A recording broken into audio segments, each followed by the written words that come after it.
Prof Alliance 17 տարի շուկայում խոշոր եւ միջին բիզնեսի հաշվապահության վարում հաշվապահական եւ հարկային ոլորտի խորհրդատվություն ակտիվների գույքագրում Prof Alliance 0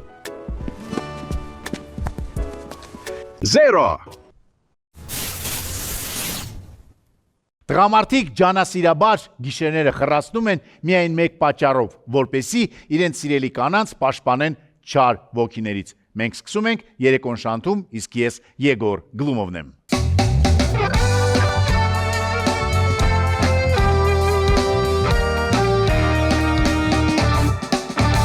Ինչպես միշտ բոլորին հետաքրքրում է մեկ հարց, ով է մեր այսօրվա գլխավոր հերոսը, ասեն, որ մի հիանալի, հետաքրքիր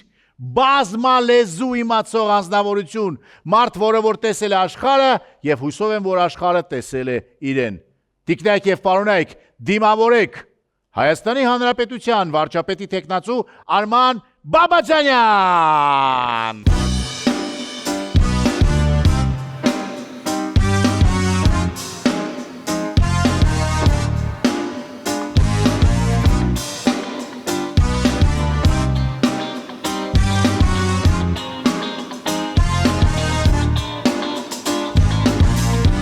So high, team don't recognize the fire burning in her eyes, the chaos that control my mind. Respect goodbye, she gone on a plane, never to return again, but always in my heart. This love has taken its all on me. She said goodbye too many times before,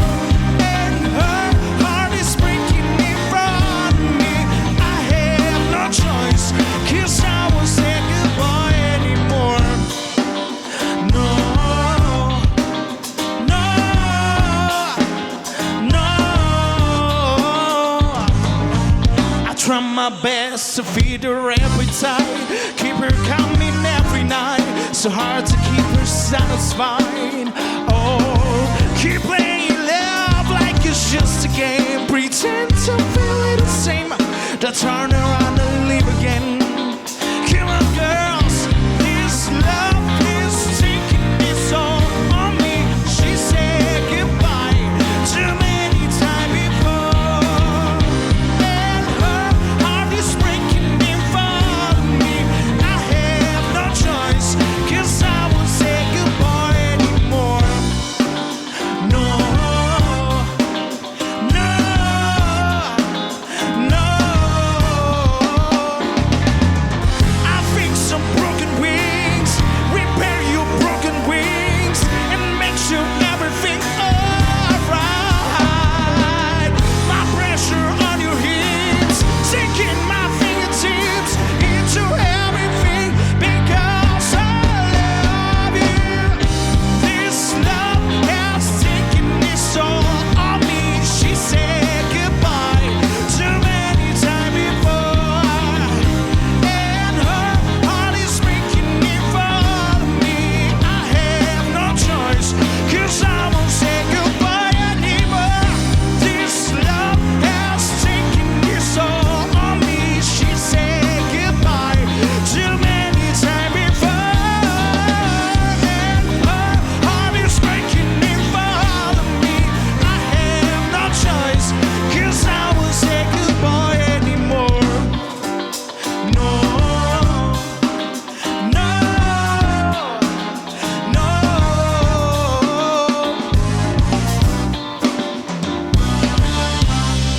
Ահա եւ մենք, Շանթ Project, Մինաս, Արման Բաբաջանյան, Եգոր Գլումով, սա երեկոն շանթում է, բարի երեկո։ Ողջույն ձեզ։ Ինչպես եք։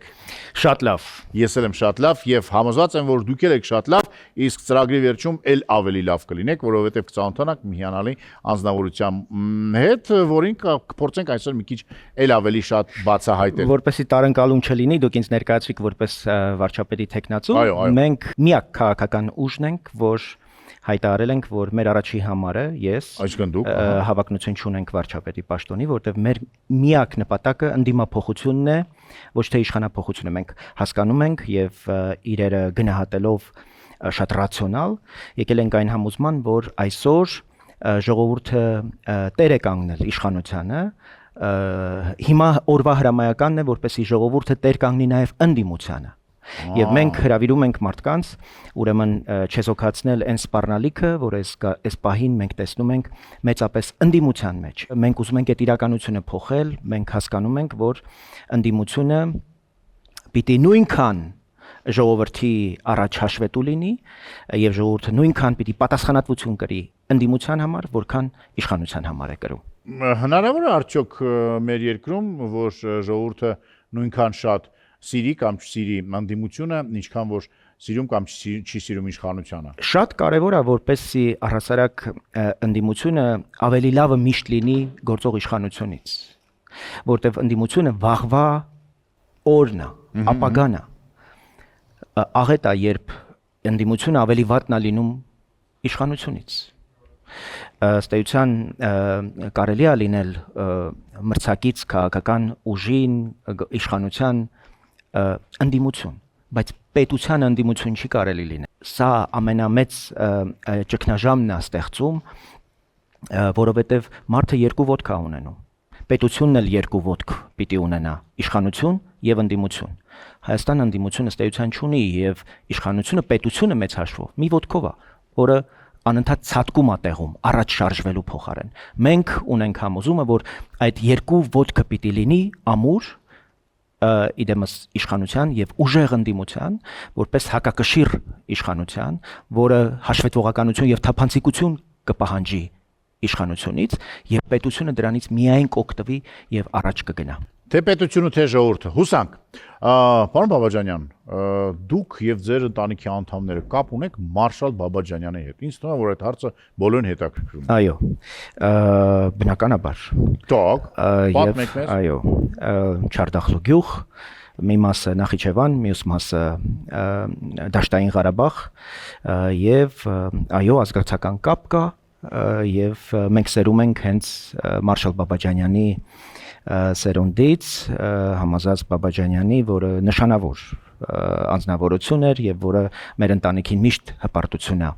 ապարգևել, իդեպ փորեղբայրս էլ զինվորական բժիշկ էր, այսինքն այդ ավանդույթները շարունակվել են մեր ընտանիքում եւ այն ընտրությունը, որ ես եմ կատարել մանկուց, ոչ միշտ է ընտանիքում ընկալում գտել,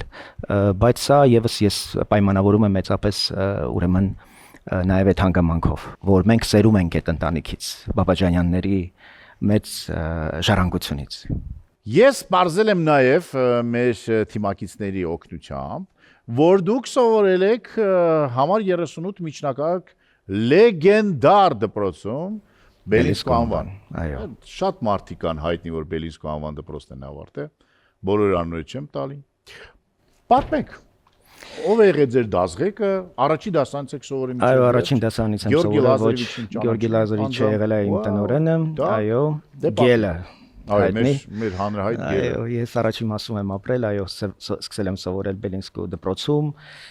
եւ սովորել եմ մինչեւ 4 դասարան։ Մինչեւ 4 դասարան։ Այո, հետո գնացել եմ Սախարով, որովհետեւ սկսեցի Արևիկ մանկապատանեկան Երկել եք Արևիկում։ Այո։ Եվ քանի որ երկրորդ հերթափոխ էր, իսկ դպրոցում Բելինսկիում երկրորդ հերթափոխ էի սովորում, ստիպված էի դպրոցը փոխել, որպեսզի առաջին հերթափոխում սովորեմ, ուրեմն դպրոց գնամ, երկրորդում անպայման մասնակցեմ Արևիկի փորձերին։ Եվ այդպես դպրոցը 2 տարի էլ սովորել եմ Սախարովի դպրոցում, եւ այն ժամանակ Սախարովը չէր, 69 դպրոցն էր, էլի երրորդ մասում։ Այո, եւ մի օր գնում եմ արդեն Արցախյան շարժումն է սկսվել, ազգային զարթոնք։ Դուք այդ ժամանակ 5-րդ դասան եք ըստ էության։ 6-րդ դասարան,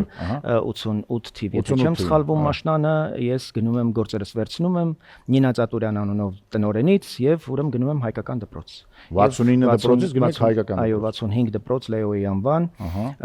ոգևորված կրծքանշան երագույնով, այդ վսկապը կազմակերպում ենք, վառում ենք պիոներ պալատի, պիոներ սենյակի առաջ եւ սկիզբ ենք դնում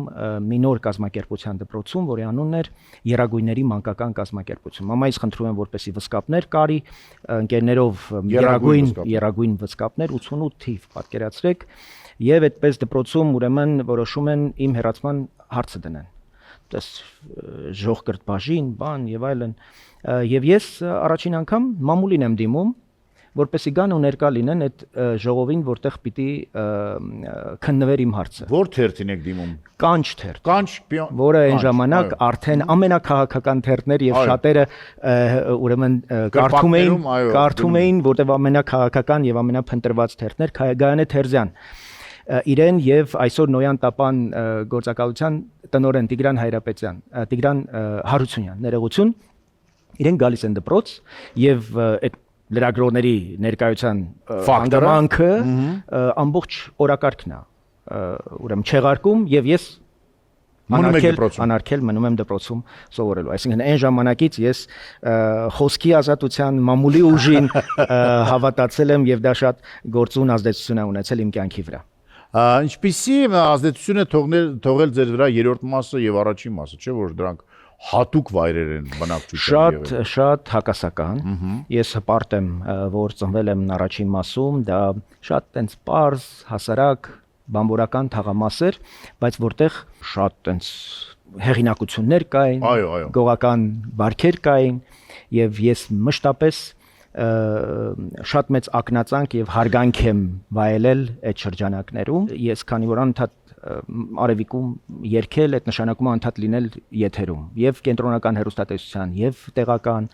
այդ նշանակում է հայտնի լինել եւ հպարտանում էին յոնջալախցիները որ ուրեմն ես իրենց ներկայացուցիչը այսպիսի մեծ հրճակ ունի եւ ես միշտ այնց շատ պատվի արժանապատվության այդ կրող մարդկանց միջավայրում եմ հասունացել Կոնֆլիկտներ չեք ունեցել երբեք կոնֆլիկտներ չեմ ունեցել ընդհանրապես կոնֆլիկտը ինձնից շատ հեռու է եղել որտեղ ես միշտ կարողացել եմ կառավարել իրավիճակները որոնք որսի բանը չհասնի կոնֆլիկտին եւ դա ինձ մեծապես հաջողվել ամբողջ կյանքում Ինչպես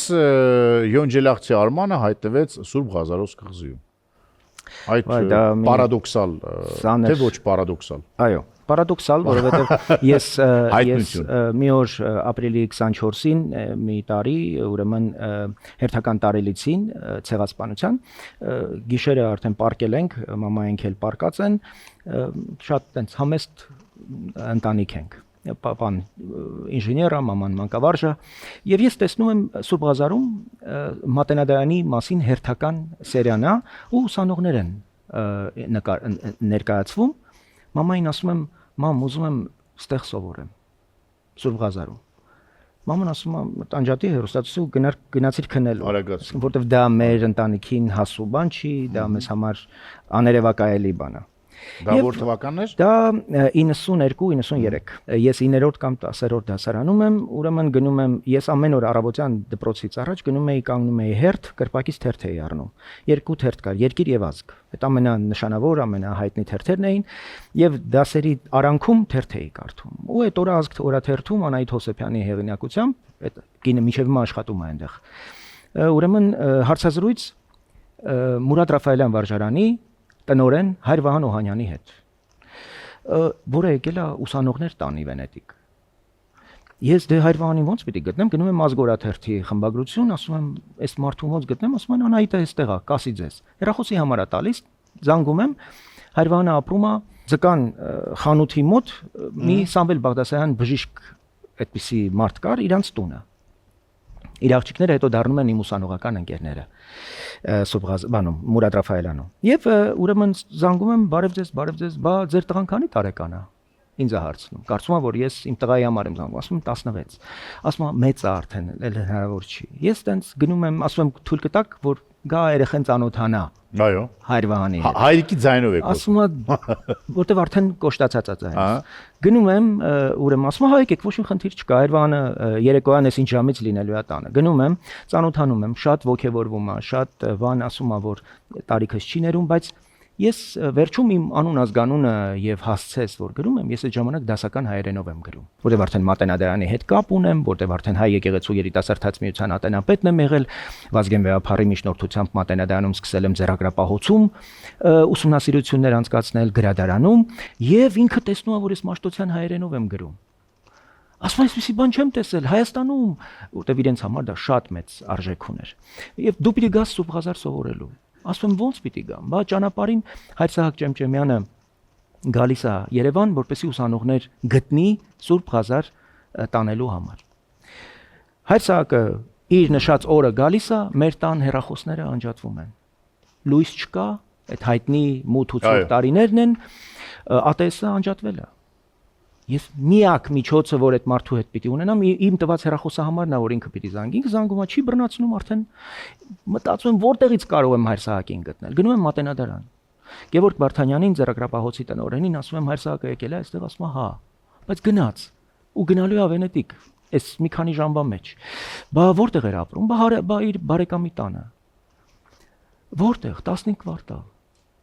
Մի Հայր Սահակ, մի 15 կվարտալ, ինչ եմ անում ես, մի ամբողջ դասարանցիներին վերցնում եմ ու գնում ենք 15 կվարտալ։ Փնտրելու հայ։ Տուն առ տուն։ Որտեղ լույս չկա, լիֆտ չկա։ Բարև ձեզ, ձեր տունը Իտալիայից հյուր կա։ Բարև ձեզ, ձեր տունը Իտալիայից հյուր կա։ Մենք 17 կվարտալից գտնում ենք օրվա վերջում։ Ինքը տանը չէր։ Սպասում ենք, Հայր Սահակը գալիս է, ապշած, թե ոնց կարող է այսպիսի բան լինի, եւ դա բացում է իմ ուղին, իմ ճանապարհը Վենետիկում ուսումնառության։ Հրաշք պատմություն է իրականում, տեսեք,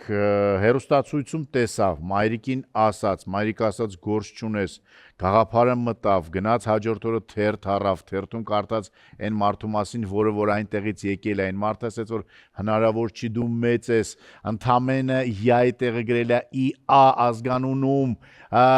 եւ դա նկատվել է, ասել են դու մեր մոտ պետք է սովորես, հեռախոսները անջատվեցին, դասարանցիները օգնեցին, 17 թաղամասում գտան այդ մարդուն եւ կրթություն ստացակ փաստորեն։ Այո։ Հետո ավելի ծանր մի բան։ 93 թիվ, պատկերացրեք, վիզան պետք է ստանամ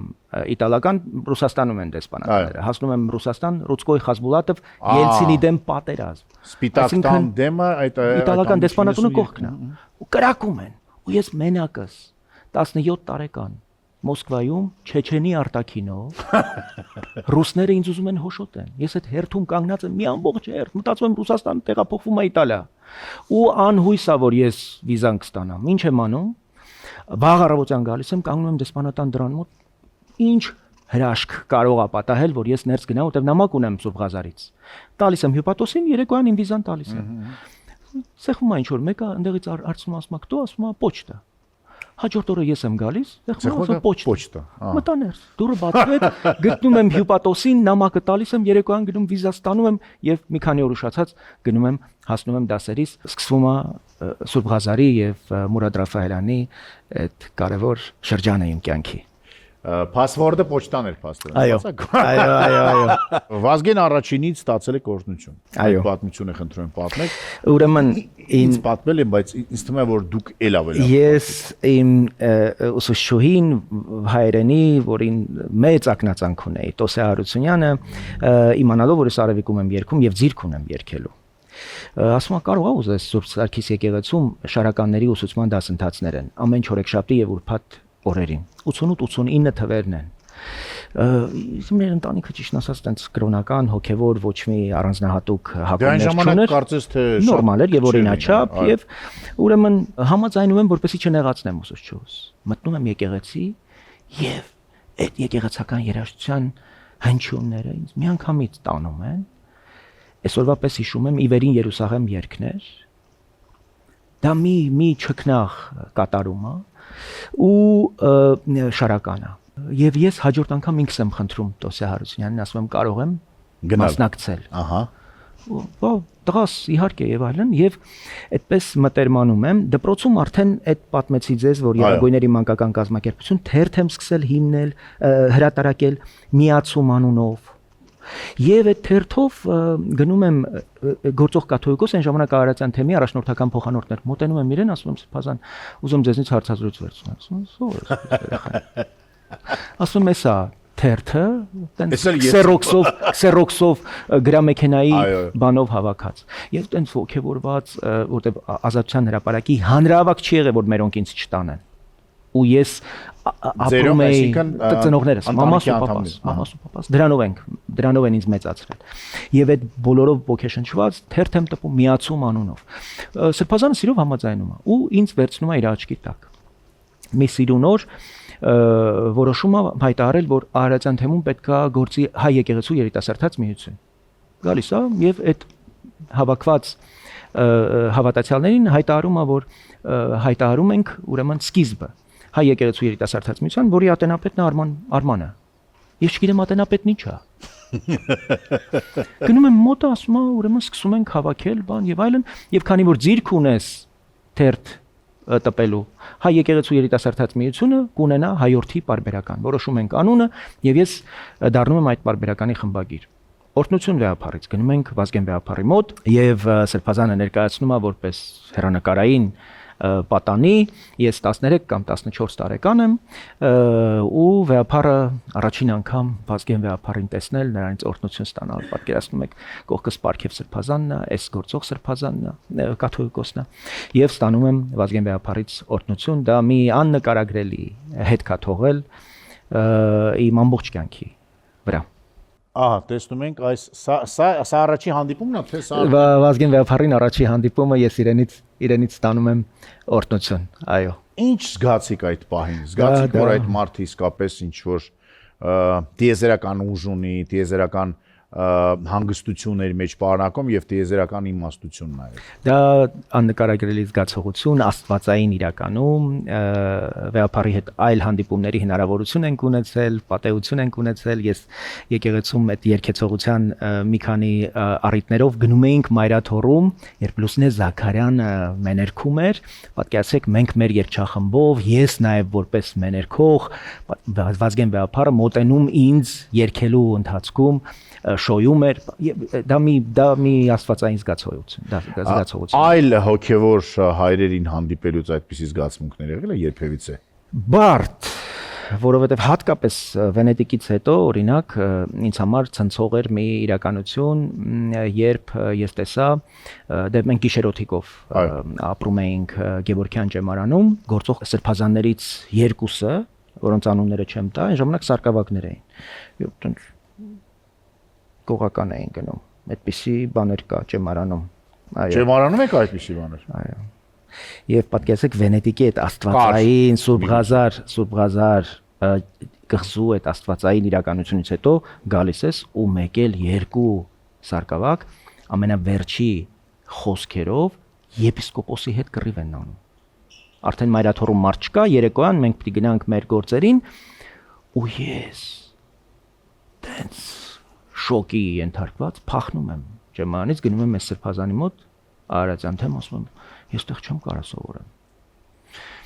այդ Սրբազանը իմ տեսուչն էր Գևորգյան ճեմանի տեսուչն էր հետո իհարկե կարգը թողեց որտեվ ամուսնացած էր 3 երեխա ուներ տենց թողեց գնաց բայց այդ իրականությունը ինձ շատ մեծ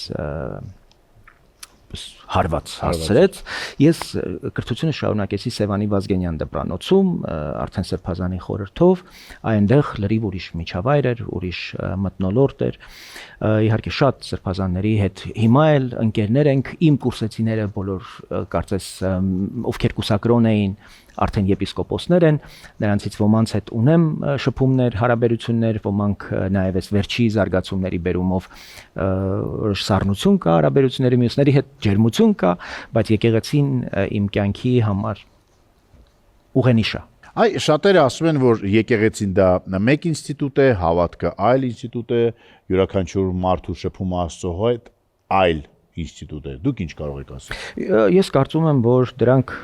իրար ամբողջացնող դրանց պետք չի առանձնացնել իրար ամբողջացնող շատ կարևոր ինստիտուտ է եւ մեր ինքնությունը բացահայտող եւ ամբողջացնող կարևոր տարր է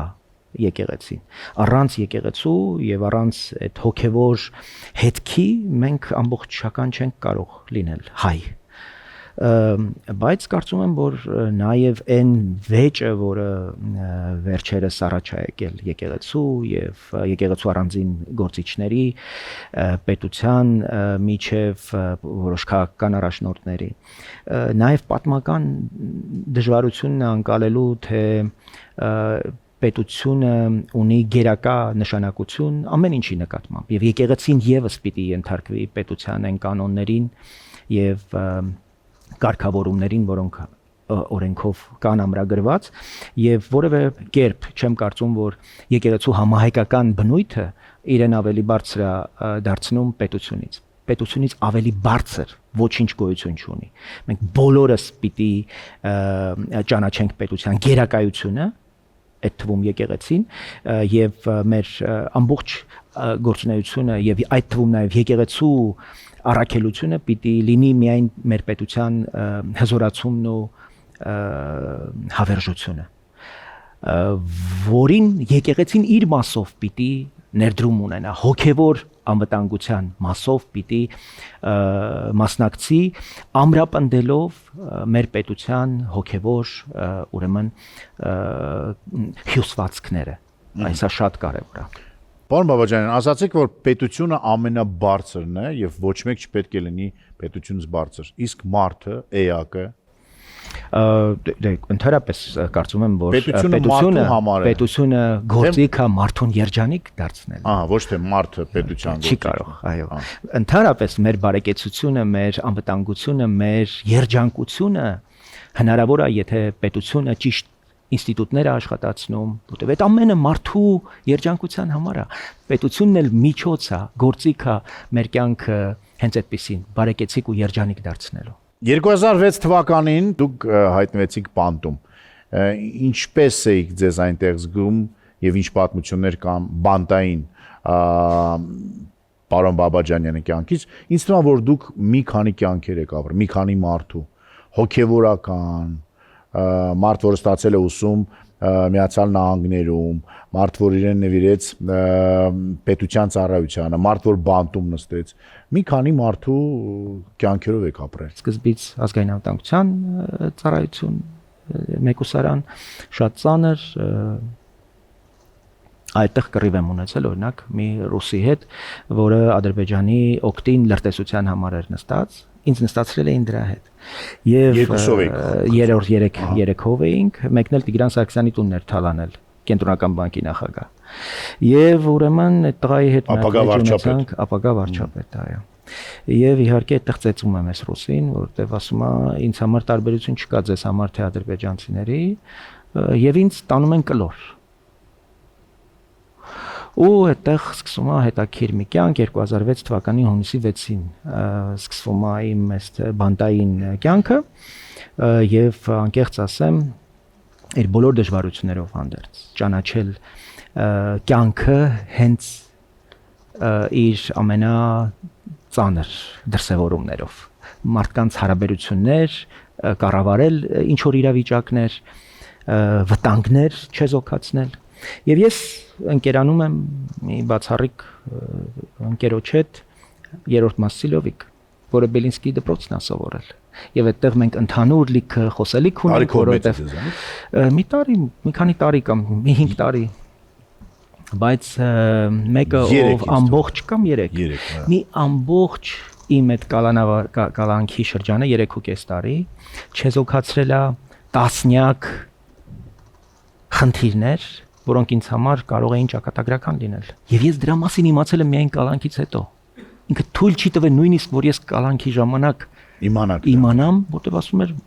դու այս բաների գործերի մեջ բան չունես պետք չի որ դու խառնվես սա մեր հարցերն է դու քո գործով զբաղվի իսկ իմ գործը ուղղակի կարդալն էր գրելն էր ես համբյուտեր ունեի լապտոպ ունեի որ այսինքն ինձ այդ հնարավորությունը տրված էր ու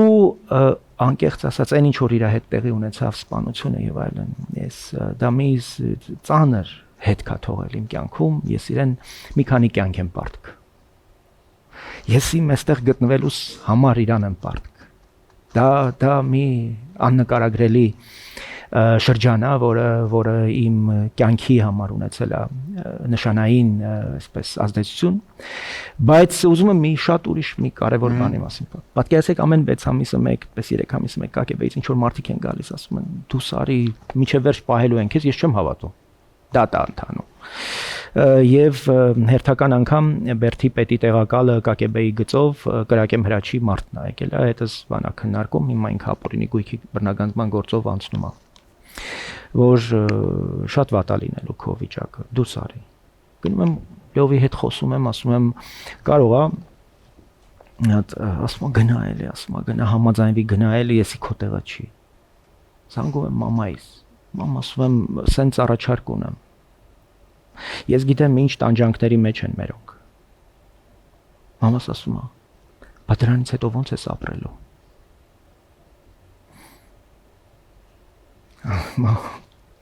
Պատկերացնում եք մամաս, որ այդ պահին, ասենք, ծանր, դժվար հիվանդություններ ձեռք բերեց եւ այլն, ինձ ասեց. «Չէ, մենք կապրենք, մենք կդիմանանք»։ 6 ամիս էր անցել։ Ու ես մնացի մինչև 3.5 տարի, ծանր հիվանդություններ ձեռք բերեց մաման, հետո իհարկե վիրահատություն եւ այլն, բայց իրան այնքան շնորհակալ եմ, որ ինքը նաեւ ինձ ուժ տվեց, որտեղ ես առաջի անգամ տեսա, որ իրենք պատրաստ են ինձ հետ այդ կալանքը կրել, ավելի ծանր էր իրենց վիճակը, քան իմ։ Իրենք չէին էլ պատկերացնում, որ ինձ համար օրինակ պայմաններ են ստեղծվում, որ ես այդ դժվարությունները կարողանամ հաղթահարել։ Բայց մամաս թույլ չտվեց։ Ու դա ինձ ամբողջ կյանքում շատ կարևոր ինձ ուղեկցող երևույթ է։ Հենց հիմա առաջարկում եմ յուրաքանչյուր մարդ, ով ունի այդ աշխարհի ամենակարևոր իրավունքը եւ հնարավորությունը, զանգեք ձեր մամաներին եւ ասեք, որ դուք իրենց սիրում եք, այո։ Բանտում գրադարան եք ստեղծել եւ դասընթացներ անգլերենի։ Այո։ Դատապարտյալների հիվանդանոցում գրադարան եմ հիմնում։ Մարդասպաններին անգլերեն եք սովորեցնում։ Այո, առանձին դասարաններ ունեի։ Առանձին դասարան։ Նրանց ովքեր սպանության համար էին դատապարտված եւ ավելի մեղմ պատիժների համար։ Անպատկերացնելի տաղանդավոր են ուրեմն մարդասպանության համար։ Այո։ Ֆենոմենալ հիշողություն, կարողություն հիշելու եւ շատ արագ յուրացնելու։ Մենք միասին դատապարտյալների հիվանդանոցում էինք, այնտեղ մենք ապրում էինք օրենքով գող Ռաշիդի հետ։ Ես Լովը եւ օրենքով գող Ռաշիդը։ Դուք պատկերացնում եք ինչա նշանակում լրագրողի համար ապրել օրենքով գողի հետ, որին երախները բաց ուզել են ոչնչացնեն, ու օրենքով գողը ասում է, որ այս մարդը իր սկզբունքի համար է այստեղ գտնվում եւ ինքը հենց հիմա կարա ազատության մեջ լինի, իսկ մենք չենք կարող։ Եվ եթե մենք մեր սկզբունքների համար ենք այստեղ, ինքը իր հարգանքի արժանի է եւ ինքը պիտի մենք իրեն պաշտպանենք, իրենք հավատենք եւ ես իր հետ հարաբերություններ ունեմ։ Ես գլխուղեղի ուռուցքով եմ դուրս եկել բանտից։ Իմ հետ անազատության մեջ գտնվող քրեական հեղինակություններն են վճարել իմ բժշկական ծախսերը Բուրդենկոյի կլինիկայում Մոսկվայում։ Սա աննկարագրելի բան է։ Մենք չունեինք այդ հնարավորությունը եւ այն միջոցները, որոնք անհրաժեշտ էին, որևէ կերպ չէինք կարող ձեռք բերել։ Իմ վերականգնման համար հետո Freedom House-ը վճարեց Միացյալ Նահանգներում, բայց վիրահատություն, այդ ամբողջ կլինիկայի ծախսեր, առաջին անգամ եմ սրա մասին խոսում, ու իհարկե ինձ համար շատ ողջևորող է,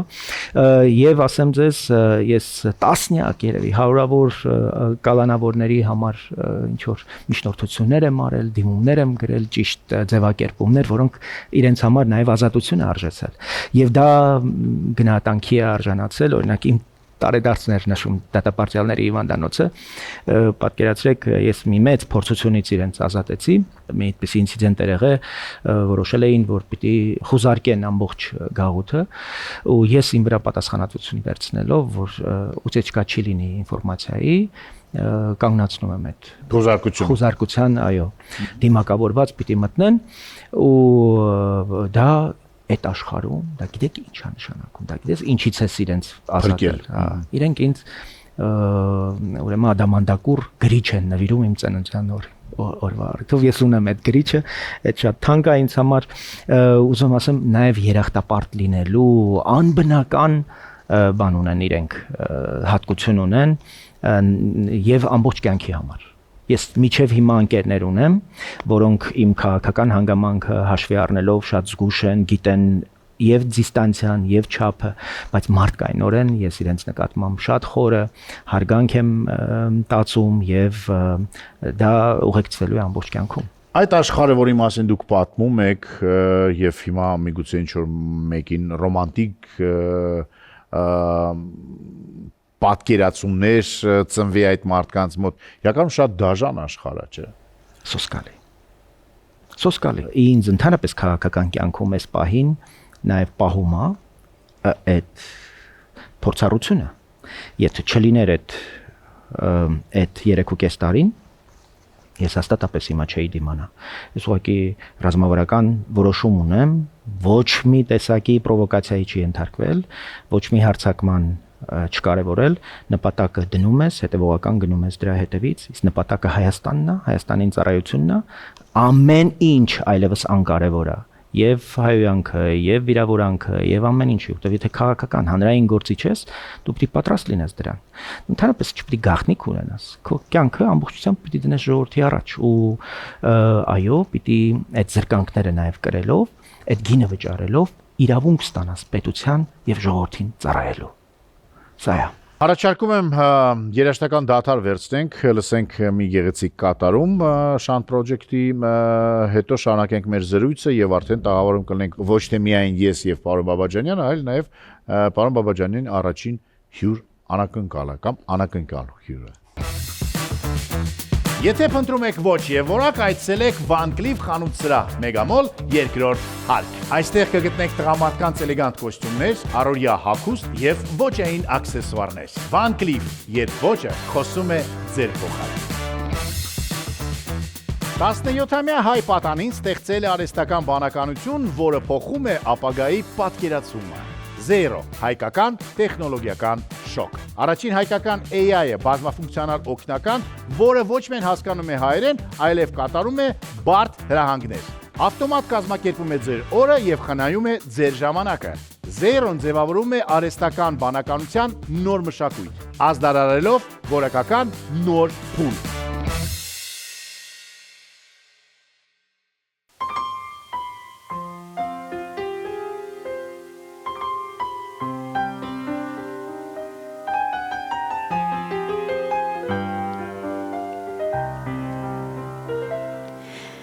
Je vous parle, veut-on, que le moins de veut-on ne peuvent pas connaître. Moi, ma tronche se tourne là, accroché ses lilas jusque sous nos fenêtres. C'est le bleu garni qui ne s'élève de nuit, n'en peut pas dominer. C'est là qu'on s'est connu, moi qui criais famille, et toi qui pose nu. La bohème, c'est vous le dire, on est heureux. La bohème, nous n'avons qu'un jour sur deux. Dans les caves rosonnes, nous étions quelques-uns qui attendent le gloire. Ah, bien que miséreux, avec l'enfant des creux, nous nous sentions décoire. Et quand quelques bistrots, contre bon repas chaud, nous prennent une toile. Nous récitons d'hiver, groupés autour de bois, et l'oublions l'hiver. La bohème. La bohème, c'est vous le dire, tu es jolie. La bohème, oh nous avions tes yeux jolis. La bohème, c'est vous le dire, on est heureux. La bohème.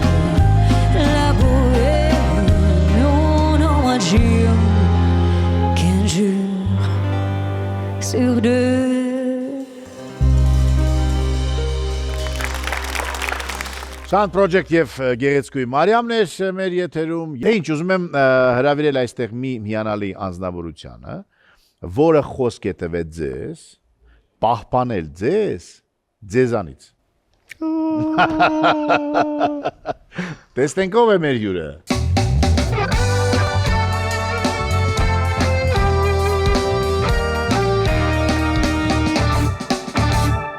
Ախ,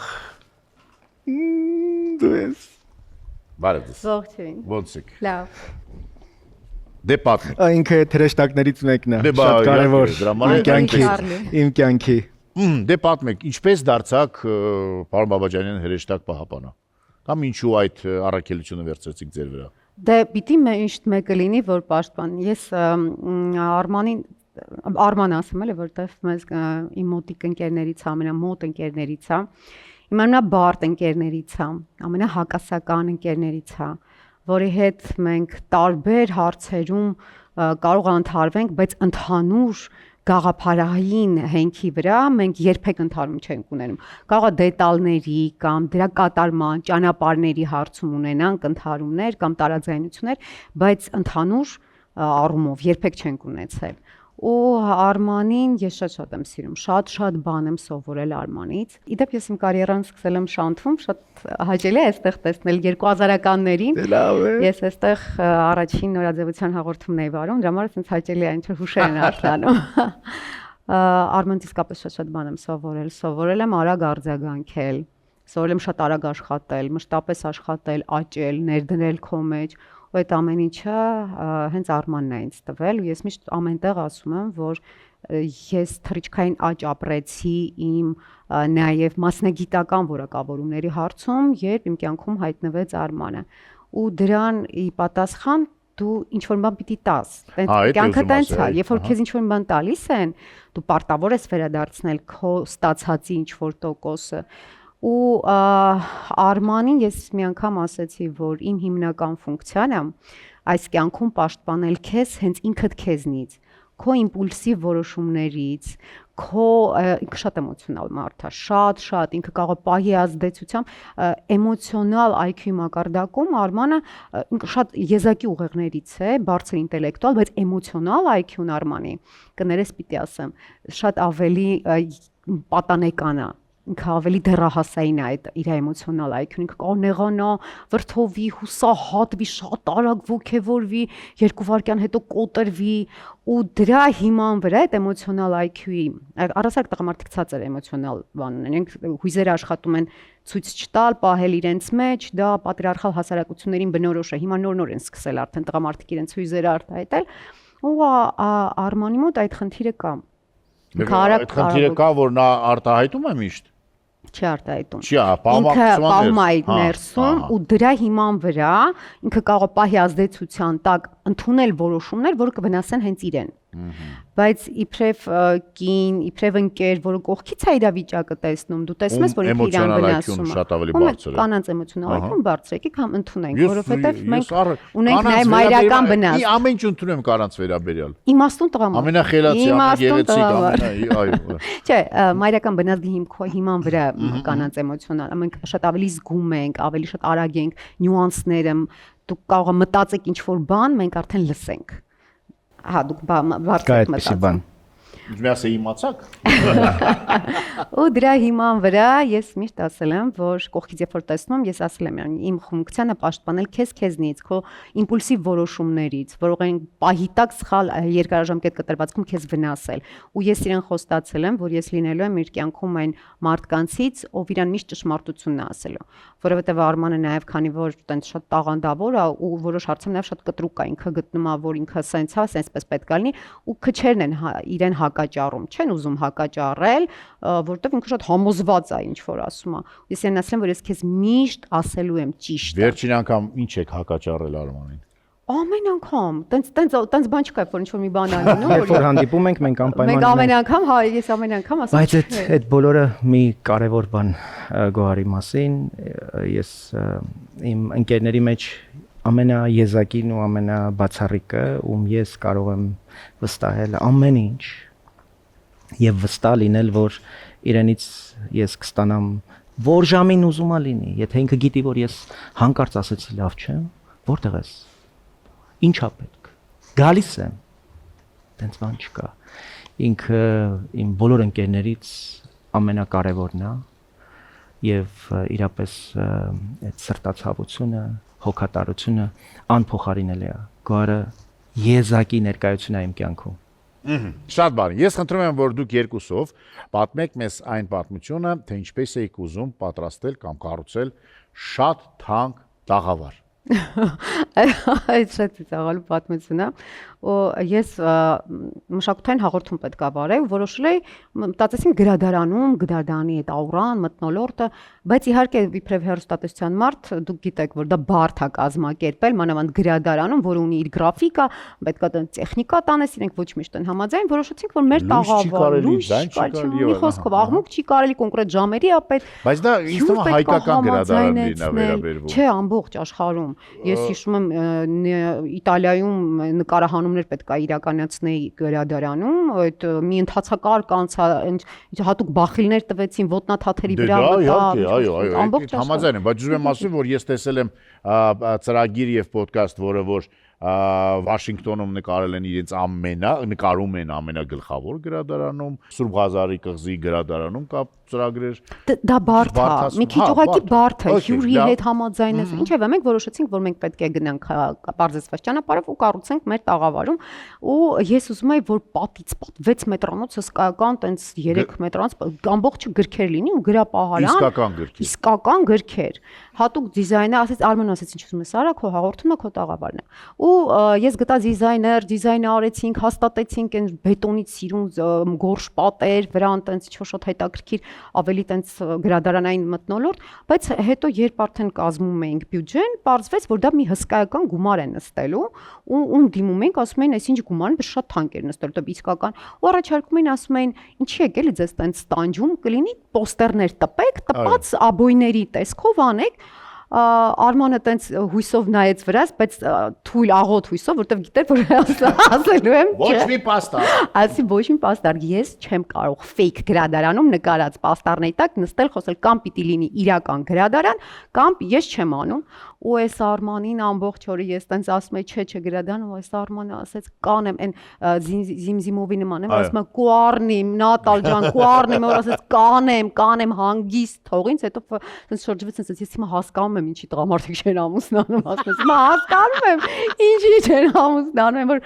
գալիս են կոնկրետ նպատակով, որոշել եմ, որ այդ գրադարանը պիտի ստացա, որ իրան ստացա, բայց ընդունիր, որ ամենասիրուն մեր տաղավարներից է։ Ինքը ամենաֆանտաստիկ ուրիշ աուրայով մտնում էր, ասում էր, ես ինչ սիրուն։ Ամբողջ վերնիսաժից գրքեր էինք հավաքում, բոլորից հյուրերից գրքեր էինք հավաքում, մի ֆանտաստիկ փառահեղ տաղավար ստացանք։ Դե իրականում այո, շատ կարևոր է, որ այն ամենը, ինչի մասին դու խոսում ես, նաև մեջքիդ ետևում իրական եւ իսկական լինի, որ դու այդ միջավայրն է, որտեղ նաև այդ զրույցին տալիս է կարևոր իմաստ, այո։ Մի տաղավարի պատմություն ունենք Թբիլիսիից, երբ որ Արմանը ձեզ անակնկալ մատուցեց։ Ինքը միշտ անակնկալն է։ Իմ կյանքում բոլոր խնդիրները սկսում են, երբ որ Messenger-ում հետեւյալ տեքստն է հայտնվում. Google-ի, ինքնից Google-ի ասում, Google-ի ես գիտես ինչ եմ մտածել։ Հենց ասում եմ Google-ի գիտես ինչ եմ մտածել, ասում ահա, խնդիրները։ Դա, ծակել է, այս խնդիրների շարքը սկսել է։ Ու ես որոշել եմ, որ ես պետք է երկրորդ մագիստրոսականս անեմ, մեկնեմ Թբիլիսի, սովորեմ, scholarship շահեցի,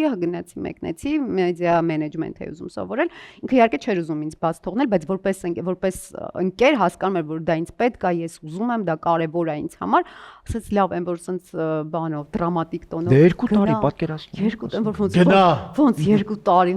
գնա։ Ես չէի հավատում։ Սկզբում չէր հավատում։ Բանը կթողի այսինքն։ Հա, սկզբում չէր հավատում, դրա համար ասաց, հա դե գնա, տնեցիք եթե օքեյ են, մտածում էր տնեցիք անձ, տենց։ Բայց դու հավատում մեծ հասուն աղջիկ ունեմ, ամուսինս ասաց, եթե դա քեզ պետք է, խնդիր չկա, ինքը հույսը դրել էր, որ տանը խնդիր չի, ինքը լավամար դուրս կգա, էլի։ Բայց հետո եկա ասացի, գիտես, գնում եմ, ասում ոնց գնում ես։ Երբ ես գալու, ասում 2 տարուց, ասում ոնց, ու ցած երկար չէր հավատում։ Բայց դե Բաբաջանյանը չէր լինի Բաբաջանյան, եթե ինքը չորոշեր դա օգտագործել իշահ, չգիտեմ, ծրագրերի զարգացման եւ այլնի, ես իրան ասում եմ դու խոշոր ստրկատեր ես, էլ ինքը կարողանում է, հա, ինքը եթե միջնադարում ծնվել, ինքը խոշոր ստրկատեր է լինել, կարողանում է աշխատացնել, մինիմալ ռեսուրսներով մաքսիմալ արդյունք ստանում։ Ու մի խոսքով, ես մեկնել եմ Թբիլիսի, մեկ է զանգահարում, տուն եմ վարձել, ինչու վարձ, բնակարան եմ ապրում եմ, ու մեկ է զանգահարում են մեր տեխնիկները, ասում են գոգ, երբ ենք գալի Թբիլիսի, չափագրումներ անենք, ասեմ, ինչ չափագրում։ Դե ասում է, Արմանը տեղ տաղավար է ուզում կառուցի քո տանը, որ դու տեղից եթեր մտնես։ Ասեմ մի վարքյան, ես Թբիլիսիում եմ, ես սովորում եմ, ես ուրիշի տանն եմ, ինչ չափագրումներ, արդեն իրանք տենց ճանապարհն էլ չեմ, երևի հասել են Մարնեուլի։ Ասի հետ քշե, ոչ մի տաղավար։ Եթեր էր մտնում։ Որտեվ ես գիտեի, եթե ինքը ինձ ստուդիա սարքեր, ես այդ ստուդիայից դուրս չէի գալու։ Ես քնելու արթնանալու այդ ստուդիայում։ Ես ոչ մի քնություն չէի հանձնելու, ոչ մենք մի կերպ եկան կոմպրոմիսի, ասեմ, հա, ինչ էր ինքն է ոգևորվեց շրջանում Թբիլիսիում, հիշում եք օտարերկրյա գործակալների վերաբերյալ ակտիվ ցույցեր էին, ամբողջ կիզակետը, քաղաքական եռուզերը Հարավային Կովկասի Թբիլիսիում էր կենտրոնացած, ու ինքը որոշեց ոնց գողարան տեղա, իհարկե պետք է դա անմիջապես պետք է դա օգտագործել, անձնական կորեսպոնդենտ ենք այնտեղ ունենում, այդպես արդեն Մարնեուլի էին հասել մեր տեխնիկներն ու կահույքագործները, բայց ասի ես համոզեցի, ասի ես ուղիղ եթերներ կմտնեմ, լայվ կանեմ, բայց փողոցից խնդրում դու ստուդիա մի սարքի ուրիշի տանը, ես չեմ կարող բացատրել։ Տնից սկսեցիր նաև սիրուն մենք բան սարքեցինք։ Ինքը համոզեց ինչ որ գրքեր էլի ուղարկեց, գլոբուսներ, չեմ չէ, ատրիբուտներ, լույսեր, բաներ, ասի գոնե շարժական որ կարող են քանդել, էլի։ Ոչ երկաթյա բետոնե ինչ-որ կոնստրուկցիաներ։ Լավ, փաստորեն կնոջ եւ տղամարդու միջև հնարավոր է լինի ընկերություն։ Որն է գաղտնիքը այդ ընկերություն։ Արժեքային ընդհանրությունը։ Մենք նույն նախ այս ամեն ինչը քաղաքական հիմք ունի։ Ահա։ Դուք ամեն ինչը այդպես եք նայում։ Միայն, ես ուրիշ կյանք չունեմ։ Չէ, դե միջև այդ ուրիշ կյանքեր եք ուրիշ կյանք չունեմ։ Հոգևորական եք փորձել դառնալ։ Բայց այդ բոլորի մեջ կա ծառայություն։ Ծառայություն եւ ես որևէ բան որ արել եմ նաեւ միսիա եմ դրա մեջ տեսել։ Գոարին ծանոթացել եմ մեր ընդհանուր ընկերը, որը աշխատում էր ինձ մոտ շատ կարճ ժամանակ, Լուսինե Բադալյան։ Մեր Լուսինեն։ Լուսինեն։ Ուրեմն մենք խոսում ենք ու Գոարը ինչ որ ընկերների համար պատկերացնելի ինչ որ գործեր անում, մեկին, որտեվ ամուսինը չգիտեմ ինչ հա տեսել է, բան պետքա օգնել, որ այդտեղ բան չլինի վտանգներ, նա չեզոքացնում, ինչ որ բաներ։ Ասում, ես ինչա քո կյանքը, բայց մանկերությունը տենց բան է։ Ու ես հասկանում եմ, թե ես ինչ ընկեր ձեռք բերելու հիմքերն եմ դնում եւ այո, մեր պետության, մեր ապագայի վերաբերյալ այդ ինչ որ ինքը նկարագրում էր մեր հիմնական ընդհարումները դրան են վերաբերում տարբեր անկյուններ, որոնց վերջնական նպատակը ավելի լավ արդյունք ունենալն է, ավելի լավ հանրագումարի գալն է, ավելի լավ որոշման հասնելն է, որովհետև կրեատիվությունը իր հերթին, բայց ես նաև ազատություն եմ տալիս եթերում օրինակ դրսևորվելու, սեփական կարծիք հայտնելու ու դրա այդ ճանապարհը շատ կարևոր է, որ մենք միասին կարողանանք հասնել, միասին համաձայնեցնել, թե օրինակ այս իրադարձության մեր մեկնաբանությունը, մեր մեկնությունը որը պիտի լինի, որպեսզի օգնենք process-ին, ոչ թե սենսացիա դարձնենք ամեն գնով։ Հիմա ես ուզում եմ այստեղ հրավիրել ձեր հերթական հյուրին, որի գործունեության հանրային գործունեության կնքահայրը հենց դուք եք, պարոն Բաբաջան։ Վաու։ Տեսնենք ով է։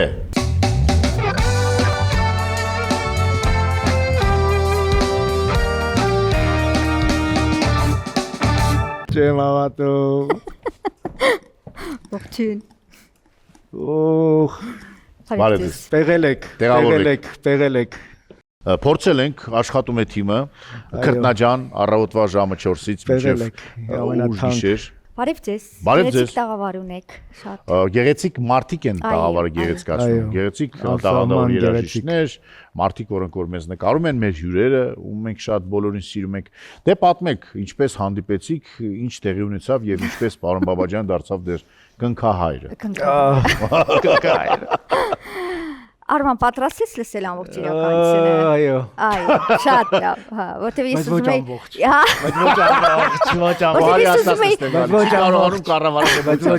Ես իրականում ուզում եի ճշմարտ ապարատ բերել հետս, հա, բայց Ուրեմն այսպես Արմանի հետ մենք ծանոթացել ենք գրեթե 6 տարի առաջ, եթե չեմ սխալվում, падգամավոր էիր դու դեռ։ Այո։ Մեր ընդհանուր գործընկերներից մեկը զանգահարեց, ասաց, գիտես մենք հավաքվում ենք մի քանի այսպես մարդկանցով, տարբեր քաղաքական եւ այլն թեմաներ քննարկելու, քեզ ուզում ենք հրավիրել։ Մի քանի հարց տվեցի, հասկացա, որ Արմանն տեղա լինելու, ասի շատ լավ կգամ։ Դե գնացի, բարձացա գրասենյակ, երկրորդ հարկ, Արմանը այնտեղ չէր, մտա այտենց մենք մի քիչ խոսեցինք եւ այլն, մեկ էլ Արմանը եկավ, սենց ինչ որ վեհաշուկ կերպարով, սենց մի քիչ սենց դանդաղ եւ տենց խոհեմ, սենց մտազբաղ կերպարով մտավ, ընդհանրապես իմ վրա չնայեց։ Կարծես ես այդտեղ ընդհանրապես գոյություն չունեի, ասի լավ, մտքիս մեջ ասի լավ, այսի ես քեզ դեռ կասեմ։ Այդպես նստեցինք մի փոքր քննարկեցինք եւ այլն, երևի թե 5-10 րոպեից հետո ես հասկացա, որ Արմանը այն մարդն է, ով տեսնում է մարդու խորքը։ Այսինքն Արմանը այն մարդն է, որ մարդուն սկանավորում է։ Այսինքն եթե դու փորձես ձևացնել ավելին, քան դու կաս, կամ փորձես ձևացնել քեզ մի փոքր այլ, քան դու կաս, դա չի աշխատել, որտեղ Արմանը քեզ տեսնում է, sense նասկոյս, եւ ինքը հանում է տեղից այն, ինչ որ դու նույնիսկ չես պատկերացնում, որ կարելի է հանել։ Այդպես մենք սկսեցինք բարբերաբար շփվել, տարբեր տեսակի հարցեր էին քննարկում եւ այլն, մեկ էլ տեսնեմ Արմանը սկսեց ինձ ասել, որ գիտես, քեզ կամերան ոնց կծիրի։ Դու գիտես, դու ասելիք ունես, հայրենիքը, դու ասելիք ունես, քո խոսքը եւ այլն, Արման ջան, բայց ես չեմ կարող հարայ լինել, որովհետեւ դա իմ գործունեությանը հակասում է, ես այն բեքգրաունդը որ ունեմ, դա ընդհանրապես հանրային գործունեության մաս ասես դու իրավունք չունես լռել, դու պիտի խոսես, քո ձայնը պետք է լսվի, կամերան, պոչիկդ կկապես, կգաս, կամերան գիտես քեզ ոնց կսիրի։ Այսպես ու տենց 3 ամիս։ Համոզեց։ 3 ամիս ամեն օր, ուրեմն կատ, այնքան ասեց, ես արդեն քնում էի, տեսնում էի, որ կամերան ինձ նայում է, որ տենց սիրում է եւ ամեն ինչ շատ լավ է։ Արման, ինչպես եք զգում,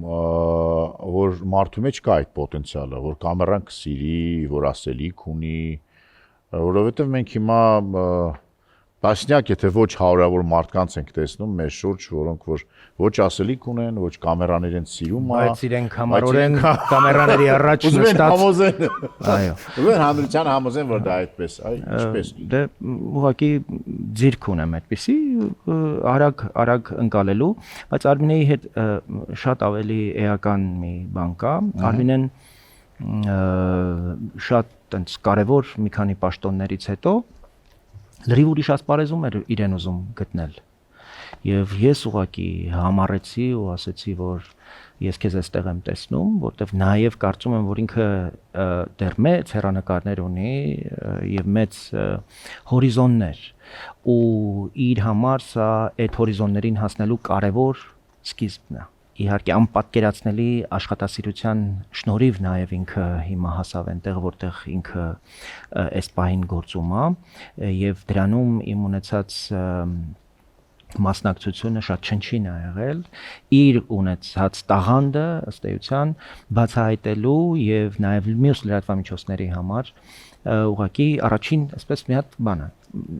փոքր այո փորձ ենք մենք արել։ Ես շատ լավ հիշում եմ, Արմանը զանգարեց, ասաց, որ ֆանտաստիկ էքսպերտ է գալու հյուր հարցազրույցի, լավ պատրաստվում ես, գալու է ամբողջապես ծածկելու այդ թեման։ Ու ասաց նաև մի գեղեցկուհի է լինել, ասում չի կարող տենց բան անել, դու ով է չենք ճանաչում։ Համ գեղեցկուհի, համ ֆանտաստիկ էքսպերտ, համ ասում եմ դու ո՞վ ես, չես ճանաչում, կգա ու եկավ Արմինեն, իշում առաջի հարցազրույցը Արմինեն։ Նոր բացահայտած էքսպերտ գեղեցկուհի։ Այնպես որ ես կարող եմ ասել, որ այո, ես ինձ լավ եմ զգում այնտեղ որտեղ կամ եւ երբեք Արման, երբեք առիթը բաց չեմ թողնում տարբեր միջավայրերում ընդգծելու, որ դա Արմանի շնորհքն է, դա Արմանն է, որ այսօր ես հայտնվել եմ հանրային դաշտում որպես Արմինե Մարգարեն եւ պետք է ասեմ, վստահ եմ, որ դա սա չես ասի, որովհետեւ Արմանի ամենամեծ թերություններից երևի թե նաեւ առավելություններից մեկն է, որ ինքը չափազանց համեստ է, չափազանց։ Դու չես ասի սա, բայց ես կարող եմ ասել, որ մենք դաշտում այն երիտասարդ փորձագետներին, որոնց տեսնում ենք, եթե ոչ 99% իրենց առնվազն 90%-ին Արմանն է այսպես տեսել, ֆիքսել եւ բերել հարային դաշտ։ Սա իրապես այդպես է եւ ես այդ փորձագետների շարքում եմ եւ ես առնվազն դրա համար շատ երախտապարտ եմ քեզ։ Շնորհակալ եմ ես։ Դրա վերաբերյալ հայտնի պատմություն կա կներես, որոնց հատում են, որ էլի տենց ասում ենք, բայց ինչ որ նոր էքսպերտներ են պետք, նոր սերունդ է պետք, նոր դեմքեր են պետք։ Արմանը մի օր տենց էլի էմոցիոնալ, որ ասեմ սպառված հոգնած եկավ, ասես չկա, վերջ, չեմ կարող սնել արդեն, կրծքերս չորացել են։ Նոր տարվա օրը մենք ընկերներով գնացինք Արմանին հյուր, մամա տերստեղ եւ քույրիկդ, նաեւ առիթ էր ծանոթանալու։ Ուրեմն դե մտանք, դե ես հենց մտա տուն, հենց մտա ասի Արման, դու ով ես։ Որտեւ այդ ճաշակը, տան ճաշակ, այդ գեղեցկությունը, ամեն նյուանս էսպես հաշվարկված եւ այլն։ Այդպես շատ մարդ կար, մենակ մենք չէինք։ Նստեցինք, սնվում ենք, զրուցում ենք, ժամանակ ենք անցկացնում, գեղեցիկ երաժշտություն եւ այլն, ու ես հենց բարձրաձայն մտածում եմ, ասում եմ Արման, գիտես այս տանը ինչ է պակասում։ Ես զգացի Արմանը սենց բան եղավ, տենց մի քիչ ժպտաց, ասի ես կարծում եմ, որ այստեղ մի փառահեղ գեղեցիկ շուն է պակասում։ Ես կապ էի առաջարկում։ Ես կապ էի առաջարկում։ Գել Արմանը սենց սարեց, ասեց իսկ չի լինի կին։ Ասեն, ինչի դա պետք, հանգիստ քո համար ապրում ես, բան հետո բարձվեց, որ այդ պոտենցիալ կինը հետո այդտեղ էր։ Այն որ կարող էր դառնալ այդ կինը, ինքը այդտեղ էր։ Չդարավ։ Դե չէ, ես հուսամ իմ ասած այդտեղ կապ չեր ունեցել, բայց Արմանը մի քանի ամիս մենք ընդհանրապես չշփվեցինք։ Բայց ես հիշում եմ այդ բառը, բայց ես իրոք հիմա էլ եմ պատկերացնում Արման մի գեղեցիկ լաբրադոր եւ այլն, հա, մնացած չի դիմանում։ Բայց շատ վաղ է արտանում Արմանը իդեալական զույգ կլնեք ինձ թվում է շան հետ։ Դե ինչ ունի սկիզբ, ունի ավարտ եւ սա անխուսափելի է, բայց յուրաքանչյուր ավարտը նոր սկիզբ է, բայց ես առաջարկում եմ, որ մեր ավարտը ել ավելի գեղեցիկ լինի եւ ոչ տրադիցիոն։ Պարոն Բաբաջանյանը մի հատ թող երգի։ Հա, այդ շատ բարդ է։ Ես տևական ժամանակ չեմ երգել։ Սա փորձություն է նաև երգելն էլ միշտ համար։ Եկեղեցու հետ է կապված եղել։ Շատ լավ, չեմ մերժի դες։ Չեք մերժի մեզ։ Պատրաստ եք աղջիկներ։ Միշտ։ Այդ ցնցման process-ին։ Մենք ցնցվում ենք ամեն քեֆերին։ Ինքը քեֆին երգում է։ Պարտադիր։ Իսկ ինչ որ պահ է գալի, որ նա գենոցած պետք է լինի, թե ինչ որ Տրամադրությունս պիտի շատ դրամատուրգիան բարձր լինի։ Ես առաջին անգամ եմ լսել։ Հա։ Օ, Արմինե, առաջին առաջին անգամ։ Սա պրեմիերա Արմինեի Այո, ու եւ ինձ համար։ Գոհարը տեսել է տասնյակ անգամ, բայց դե Տասնյակ չէ, դա հազվադեպ է տեղի ունենում, որովհետև տենց հազվադեպ Արմանը դա նաև չի խմում, շատ բարդ է իր հիմնական աշխատում է, ես սովորացնում եմ dolce far niente, ապրել, վայելել, գողանում տանում եմ։ Ես ապրել չգիտեմ, այո, կա այդպիսի բան։ Քաղաքական գործիչներն իրավունք ունեն ապրելու, բոլորիս նման, իրավունք ունեն ունենալ հրաշք ընտանիքներ, իրավունք ունեն ունենալ ազատություն, իրավունք ունեն փողոցներում հանգիստ զբոսնելու, շուն պահելու, ապրելու, գիրք կարդալու, սիրելու, սիրարվելու, բաժանվելու, բոլոր իրավունքները մեր նման ունեն, չէ՞ որ նրանք էլ են մեզ նման մարդիկ։ Հիմա նաև քաղաքական գործիչները այսուհետ իրավունք ունեն այս տաղավարում երգելու։ Սկսենք ձեզանց, պարոն Բաբաջանյան։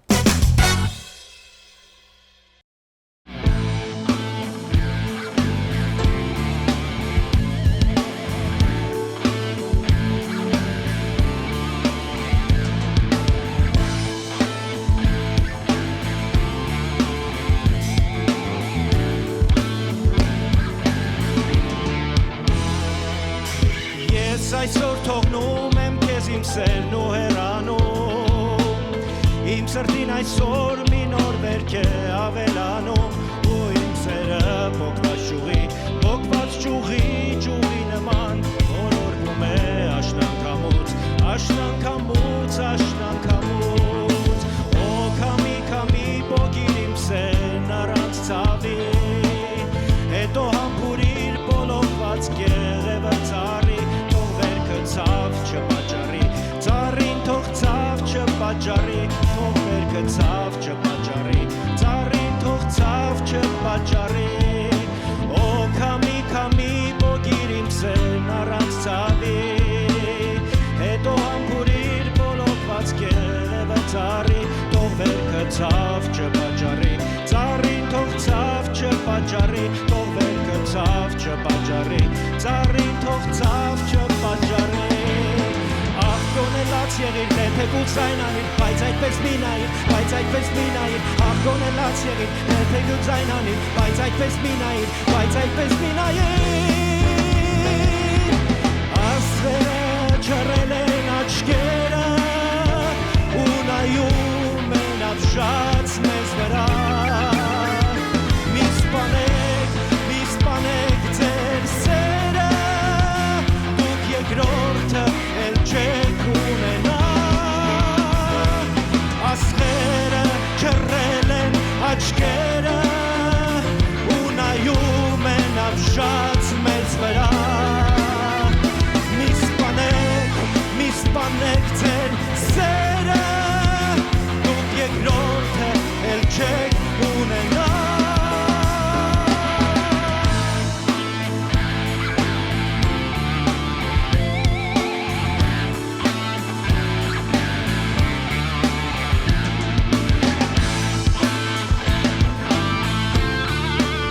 Դե ինչ, իրականում ահա այսպիսին էր Արման Բաբաջանյանի երեկոն Շանթի եթերում։ Կհանդիպենք, ցե։